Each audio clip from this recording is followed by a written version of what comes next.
I wiped down the marble counter while my former husband ordered a bottle of wine worth thousands of dollars just to watch me pour it. He thought my apron was a sign of failure and hoped I lost everything after our divorce. He had absolutely no idea that the ink on the ownership contract for this building had already dried, and his most humiliating defeat was only a few minutes away. Hello to the wonderful audience of Violet Revenge Stories. Since YouTube has disabled our monetization features, we currently have no budget to keep operating and paying our dedicated staff. If you enjoyed today's story, please consider supporting us with just $1, so our team can cover their living expenses and continue creating more stories for you. You can donate by scanning the PayPal QR code on the screen or clicking the PayPal link in the description or comments of this video. My name is Maya Perry. I am 32 years old, and tonight I am supervising the floor at the Obsidian Pearl, which is widely considered the crown jewel of the fine dining scene in the city of Seattle. The atmosphere inside the restaurant was meticulously curated to project absolute luxury. The lighting was a soft ambient amber that reflected warmly off the polished mahogany pillars and the imported dark marble countertops. The air carried the rich, mouth-watering scent of seared Wagyu beef and white truffles mixed with the faint, elegant notes of expensive perfumes worn by our elite clientele. Soft classical music played in the background, just loud enough to fill the silences, but quiet enough to allow for intimate conversations. I took deep pride in this environment. I stood near the main bar, smoothing my crisp black apron over my tailored uniform, watching my staff move flawlessly between the tables like a well-rehearsed ballet. The evening was progressing with perfect harmony until the heavy brass-handled double doors at the front entrance were pulled open. The sudden shift in energy was palpable. In walked Julian, my former husband. He strode into the foyer with a profound sense of unwarranted arrogance, as if he personally owned the very ground he walked upon.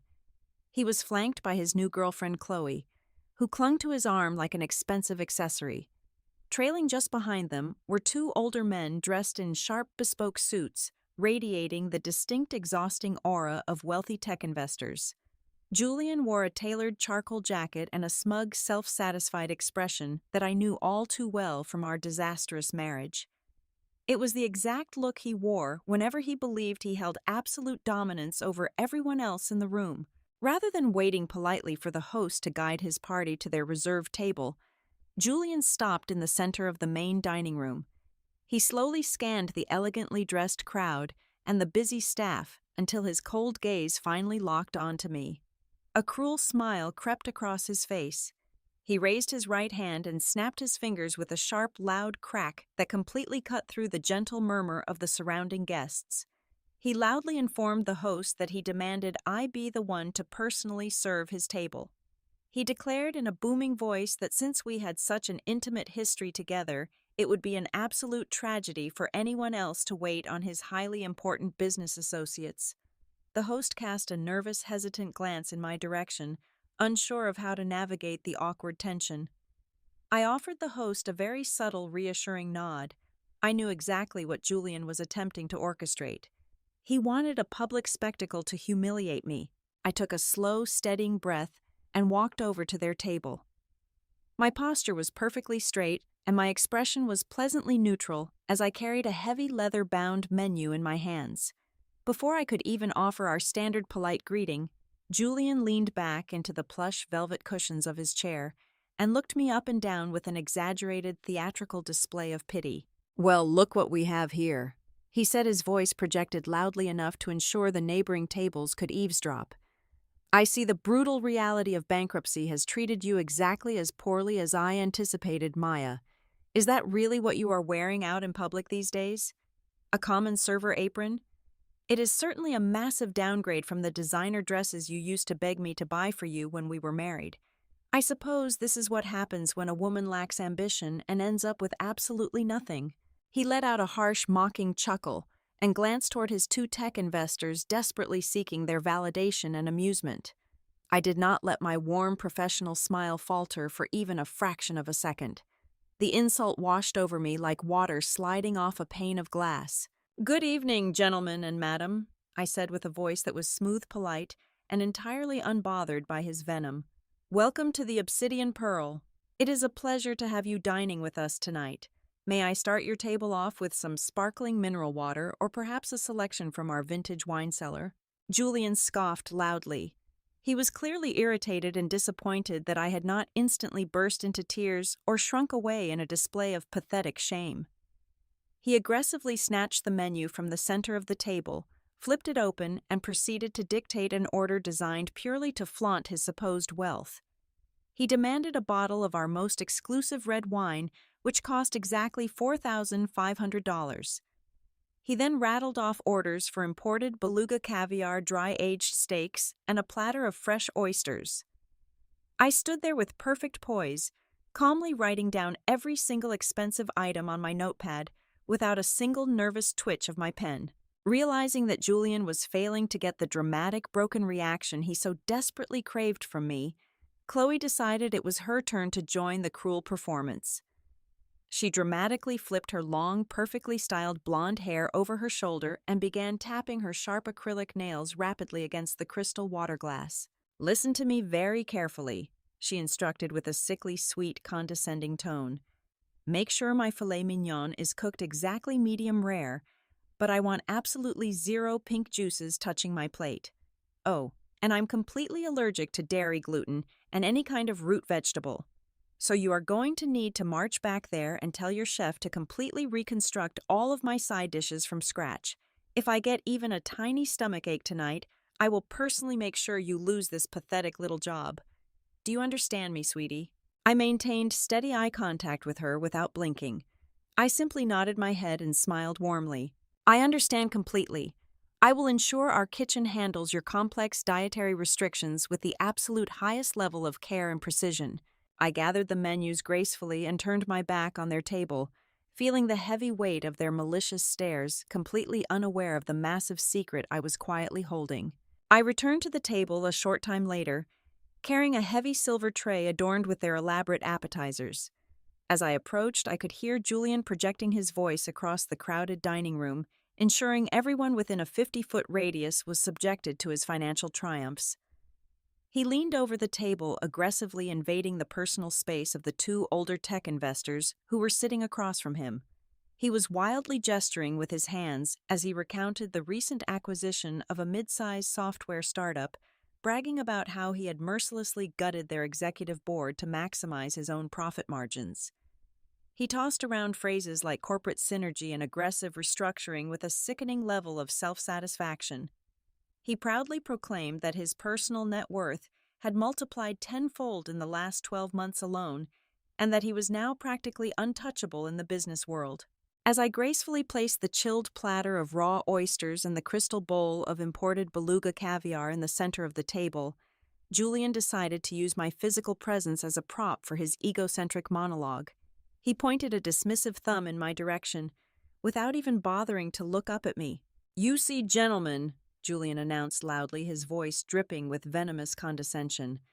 "In the ruthless world of high-level business, you have to know exactly when to cut loose the dead weight that is dragging you down. Take my lovely former wife here as a prime example. We were married for 5 long, agonizing years. I provided her with a beautiful suburban home and an incredibly comfortable life, but she lacked any real drive or ambition. She was perfectly content to just exist and spend my money while I was out bleeding to build an empire. When the time inevitably came to end the marriage, I had no choice but to kick her out onto the street with absolutely nothing to her name. It was a harsh lesson, but a highly necessary one for her personal growth. As you can clearly see by her current minimum wage employment in this restaurant, she simply does not have what it takes to survive in the real adult world." Chloe let out a high-pitched, malicious giggle and took a slow sip of her sparkling water, nodding in absolute agreement with his entirely fabricated narrative. I methodically arranged their sterling silver utensils, feeling a profound sense of amusement bubbling just beneath my ribs. I kept my face entirely impassive, offering nothing but a polite professional nod as I poured their vintage wine. As I stood there listening to his grand delusions, my mind drifted back to the actual reality of our divorce settlement. Julian truly believed he had outsmarted me. He genuinely believed he had successfully hidden $3 million in offshore shell accounts, leaving our domestic bank accounts practically empty during our formal mediation.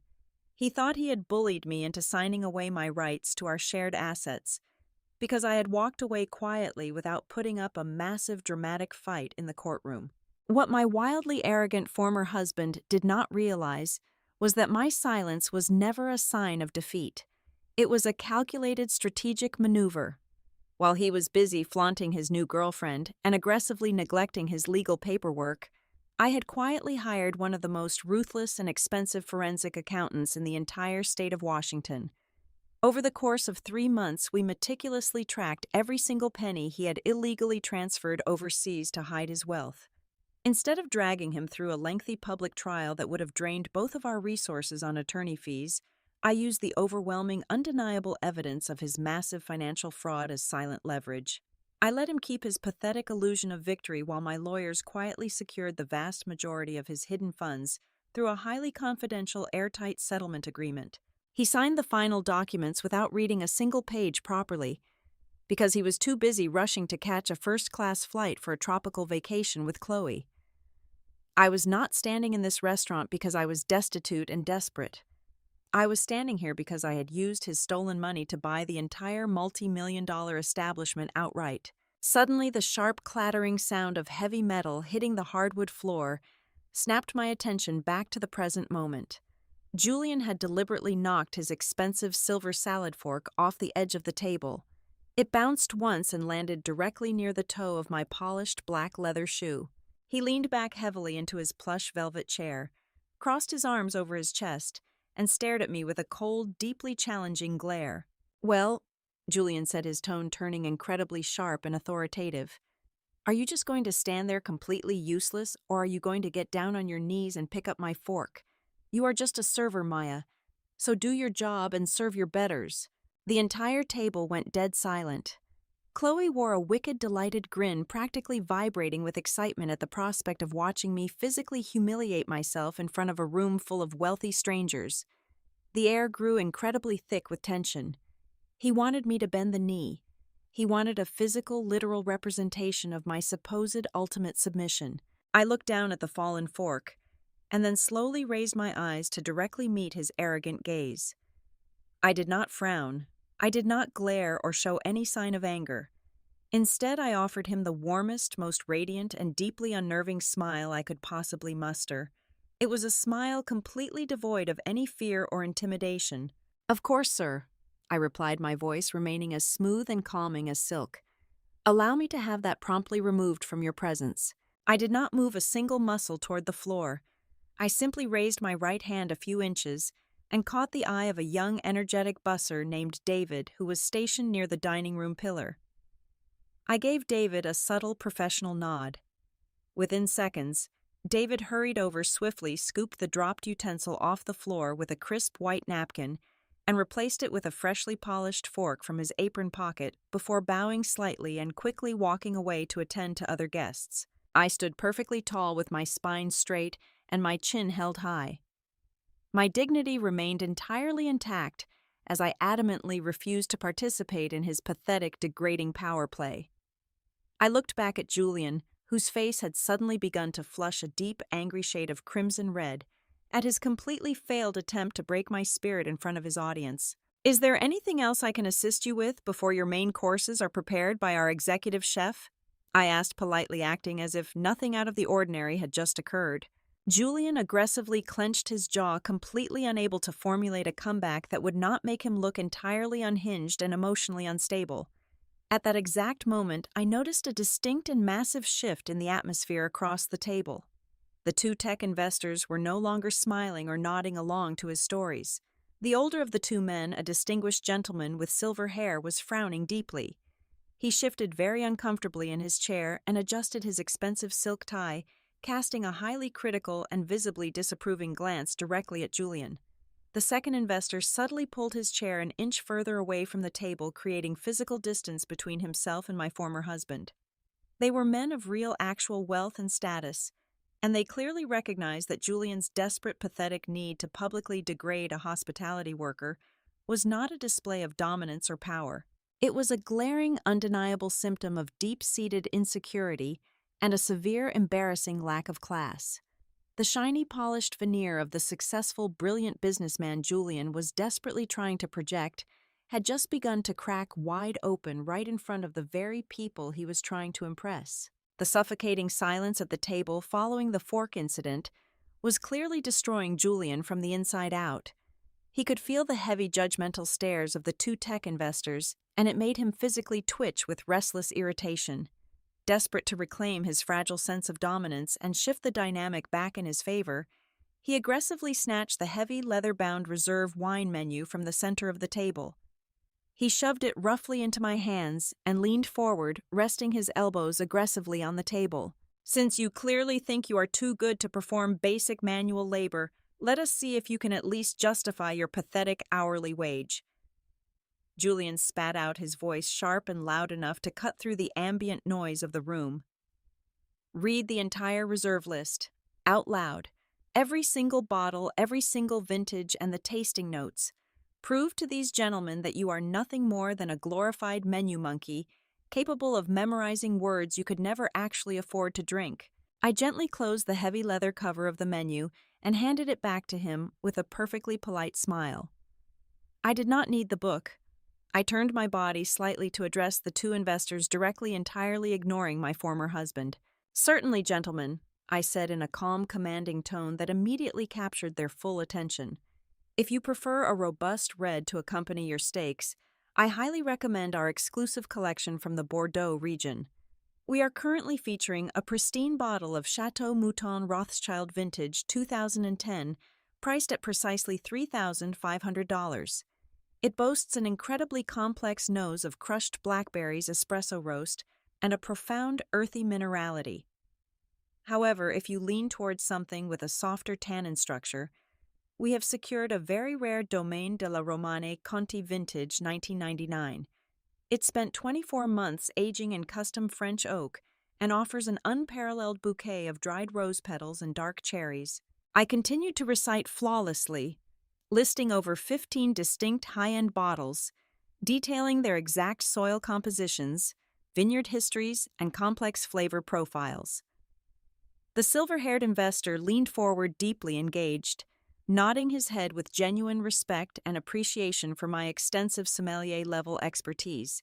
I was speaking to them as a seasoned peer in the world of luxury hospitality, not as a subordinate. Julian gripped the edges of the table so tightly his knuckles turned entirely white.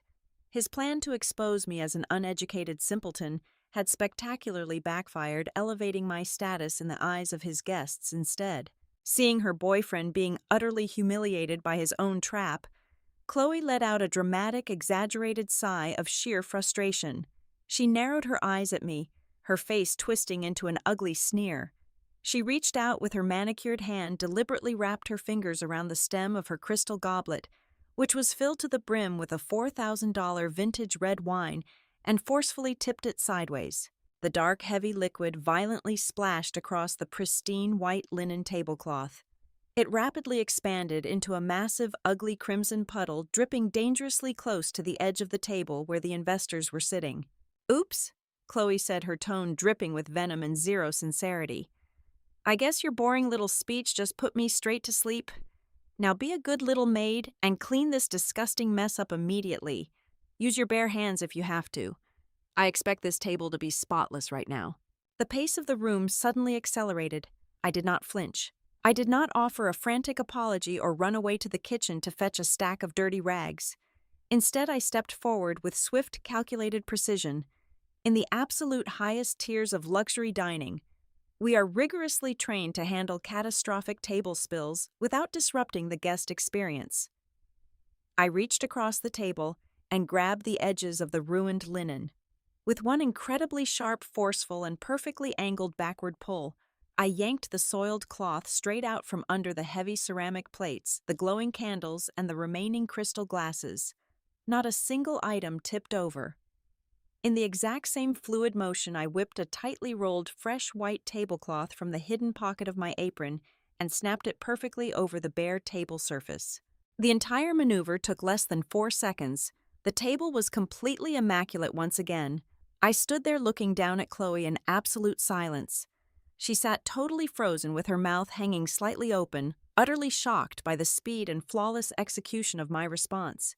I had neutralized her petty attack without uttering a single word. That was the absolute breaking point for Julian.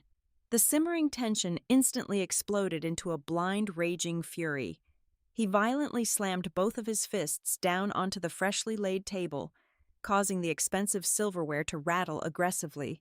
He shoved his heavy chair back with a harsh grating scrape against the hardwood floor and shot up to his feet. "Where is the damn manager?" he bellowed at the absolute top of his lungs. His voice was a thunderous roar that echoed violently against the polished marble walls, completely shattering the sophisticated elegance of the dining room. "I want the general manager out here this exact second." He pointed a violently trembling finger directly at my face. His face flushed a deep, dangerous shade of purple. "This server is completely out of control. She is intentionally insulting my guests. She is rolling her eyes, giving us relentless attitude, and actively trying to sabotage a multi-million-dollar business negotiation with her disrespectful behavior. I demand that she be fired and thrown out of this building right here, right now." The entire restaurant instantly plunged into a chilling, breathless silence. The soft classical music playing overhead seemed to vanish entirely. Every single guest at the surrounding tables stopped chewing. Forks were suspended in midair. Conversations died instantly. Heads turned from every single corner of the massive room. Dozens of Seattle's wealthiest and most elite citizens were now openly staring in absolute shock at the red-faced, screaming man throwing a massive, unhinged temper tantrum. The tension in the air was so thick and suffocating, it felt like physical pressure against my chest. I stood my ground perfectly still and silent, letting him completely destroy his own reputation in front of an audience of his peers. The agonizing silence that gripped the main dining room was finally broken by the steady, measured sound of heavy leather dress shoes stepping purposefully against the polished mahogany floor. From the shadowed archway leading to the private executive offices emerged Marcus. As the general manager of the Obsidian Pearl, Marcus was an absolute institution in the high society of the city of Seattle. He was a tall, impeccably groomed man in his late 50s who wore a pristine, bespoke navy blue suit that commanded instant and total respect. He moved with the graceful, unhurried, predatory elegance of a seasoned diplomat surveying a highly volatile territory. He did not run or show even a microscopic fraction of alarm in response to the screaming. He simply glided through the frozen sea of wealthy patrons, his face an absolute mask of cold professional indifference. He stopped exactly 2 feet away from the edge of the table. He clasped his hands loosely behind his back and looked down at Julian, who was still standing breathing heavily with his chest heaving under his expensive charcoal jacket.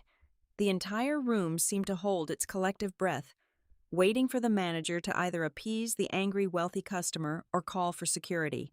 "Is there a problem here, sir?" Marcus asked.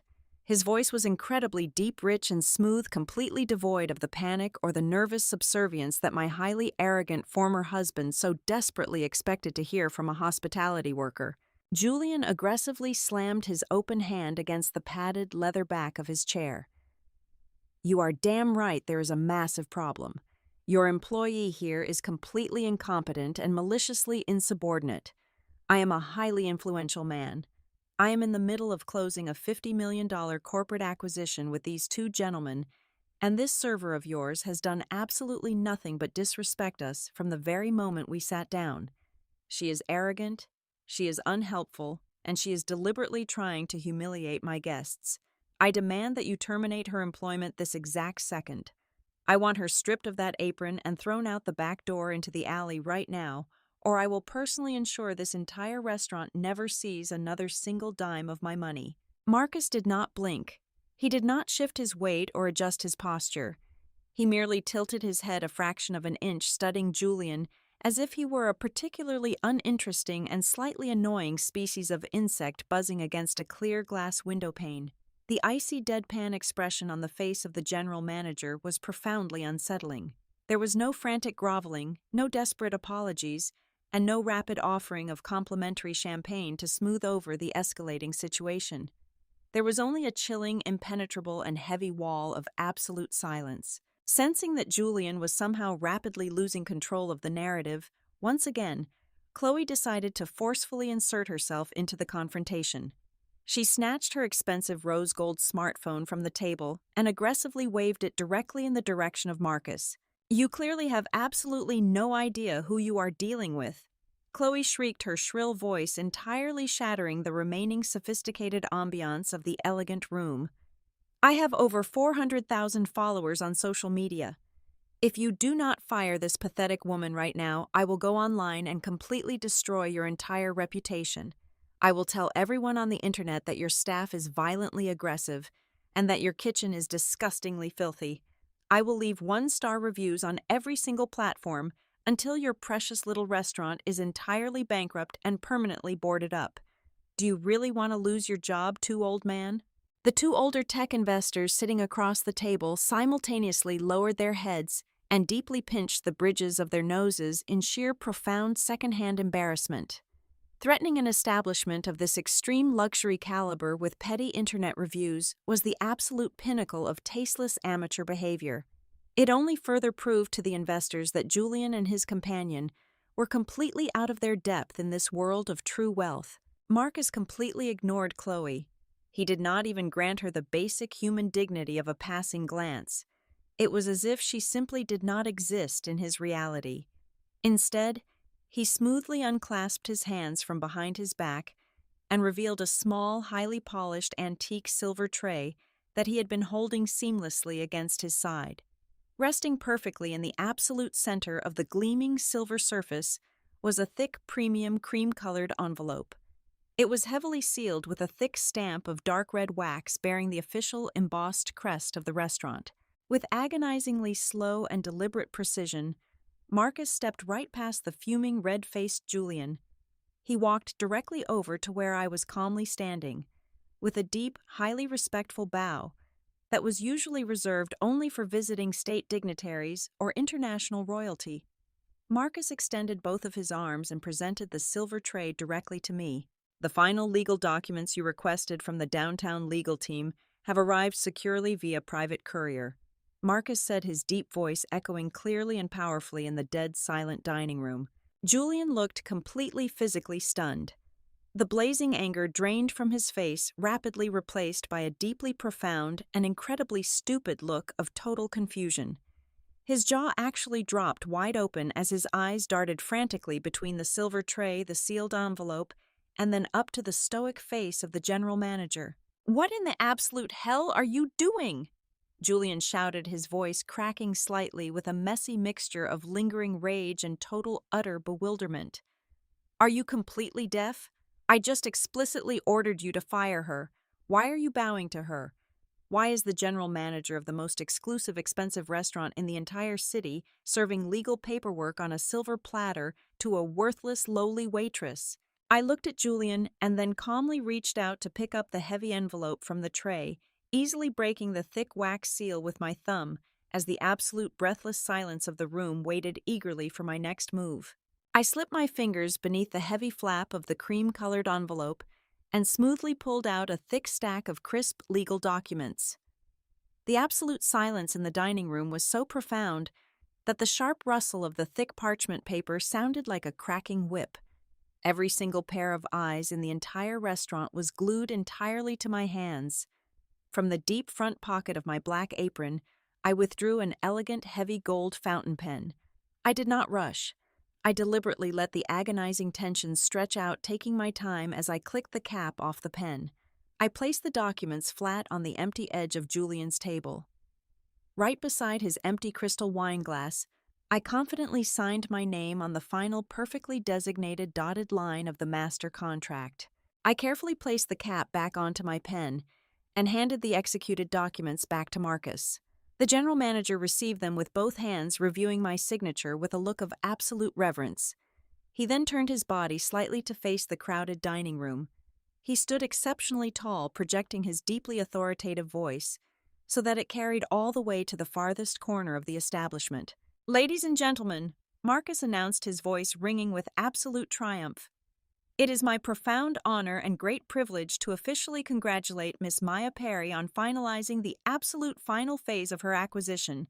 Please join me in welcoming the new exclusive and sole owner of the Obsidian Pearl. The collective gasp that rippled through the dining room was immediate and incredibly loud. It was instantly followed by a sudden explosive wave of applause from the surrounding tables. Guests who had watched my former husband violently verbally abuse me just moments ago were now clapping enthusiastically, their faces lighting up with the brilliant realization of the trap that had just been flawlessly sprung. I slowly turned my attention back to Julian. The physical transformation occurring in his body was genuinely spectacular to witness. The angry, violent flush of crimson red completely vanished from his cheeks, replaced instantly by a sickly, terrifying shade of absolute ghost white. His knees visibly buckled, forcing him to grab the edge of the table just to keep himself standing. He looked like a man who had just stepped off a high curb into completely empty space. "Owner," Julian wheezed out. His voice was no longer a commanding roar. It was a pathetic, broken, and breathless whisper. "That is entirely impossible. You are entirely bankrupt. You have absolutely nothing. You are a waitress.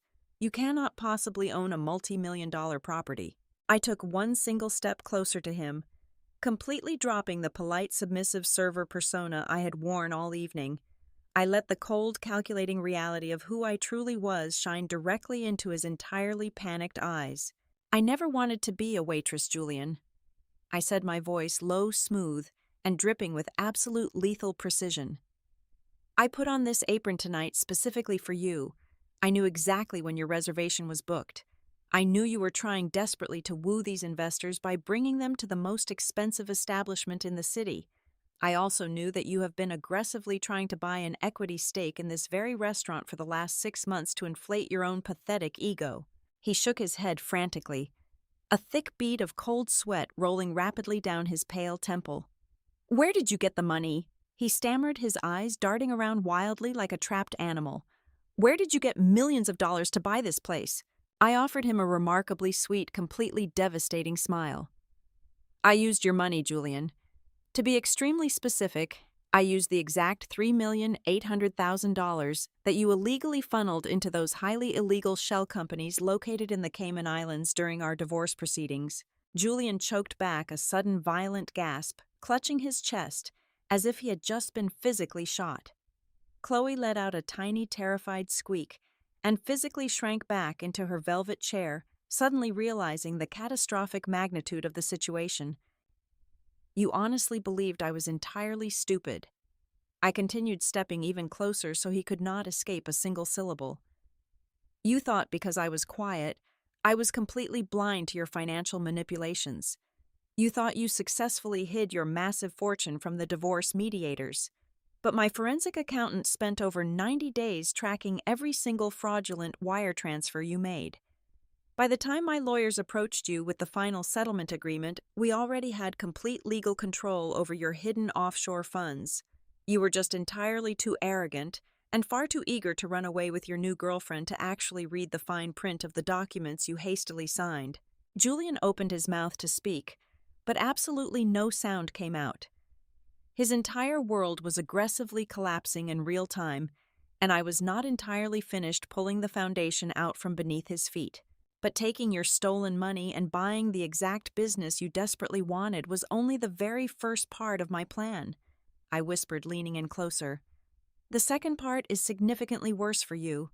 You see, Julian hiding marital assets during a legal divorce is a massive civil issue. But actively laundering millions of dollars across international borders to evade federal taxation is a severe federal felony. Yesterday morning at exactly 9 o'clock, my accountant physically walked into the downtown headquarters of the federal authorities. He handed them a 300-page binder containing every single encrypted email, every single forged signature, and every single illegal bank routing number you utilized." Julian stumbled backward, his chair completely tipping over and crashing loudly against the hard floor. He looked incredibly small, thoroughly broken, and absolutely terrified. Before he could even attempt to formulate a pathetic defense, the distinguished silver-haired tech investor abruptly pushed his chair back and stood up. His face was a mask of absolute freezing disgust. He buttoned his bespoke suit jacket with sharp, angry movements. The second investor immediately followed his lead. "We are entirely done here."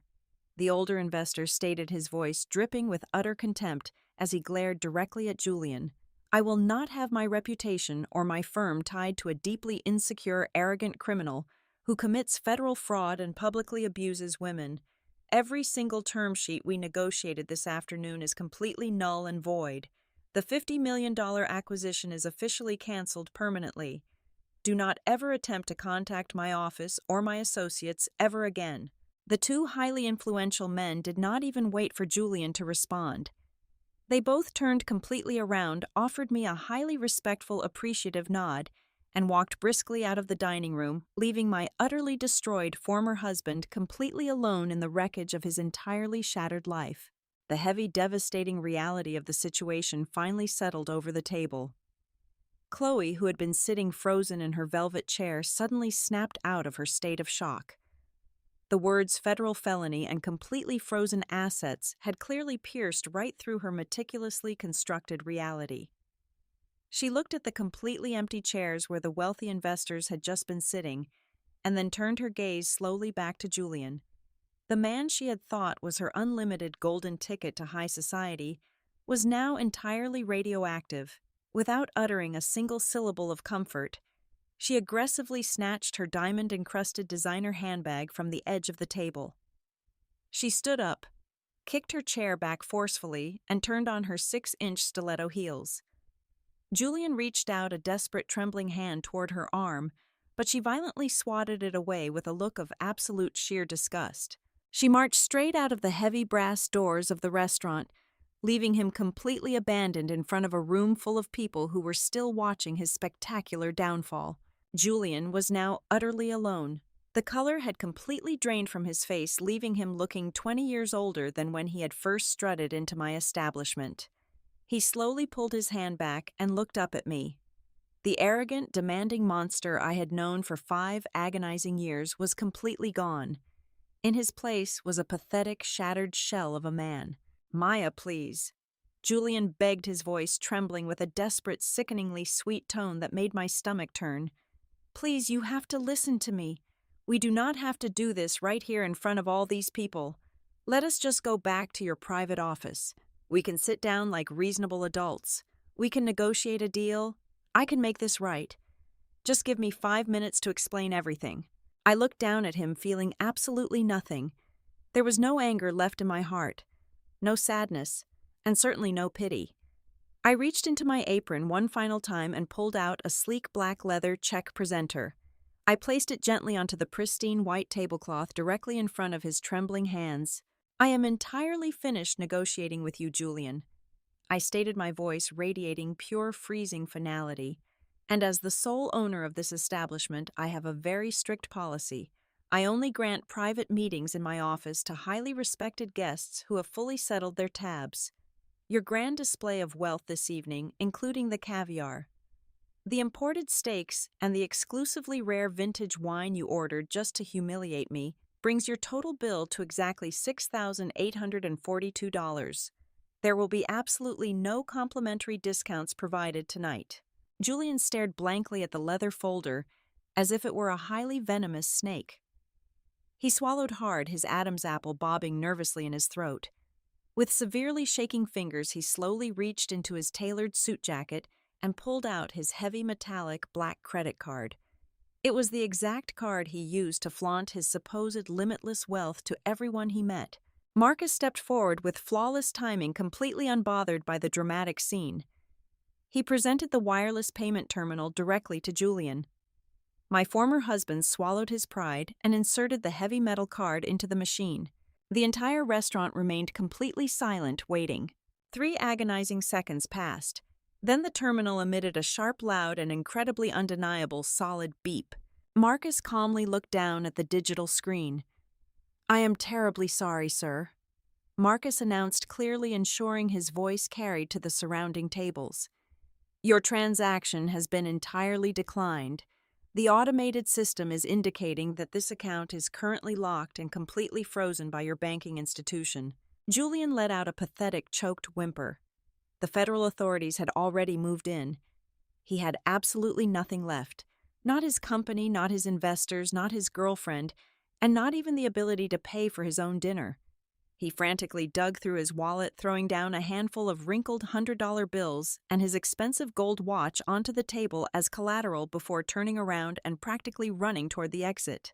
I stood tall and completely still, watching his defeated, hunched silhouette disappear into the cold, dark streets of the city. The heavy brass doors swung shut, sealing him outside my world forever. A spontaneous wave of genuine applause erupted from the dining room once again. I turned away from the entrance and looked at my incredible staff, who were all beaming with immense pride. Marcus offered me a deep, warm, and highly genuine smile. I took a deep, cleansing breath, absorbing the magnificent atmosphere of my very own restaurant before giving the signal to resume service, ready to celebrate the most successful first night of ownership I could have ever possibly imagined. Thank you so much to our wonderful audience for staying with me and listening to this entire journey. I would love to know where you are tuning in from today, so please let me know in the comments. If you truly enjoyed this story of justice and revenge, please consider supporting our channel with just $1. Your generous contribution directly helps pay the hardworking staff behind these videos so they can support their families and continue bringing you even more amazing stories. You can easily donate by scanning the PayPal QR code currently on your screen, or by clicking the link provided in the description and the pinned comment below. Thank you for your incredible support, and have a wonderful day.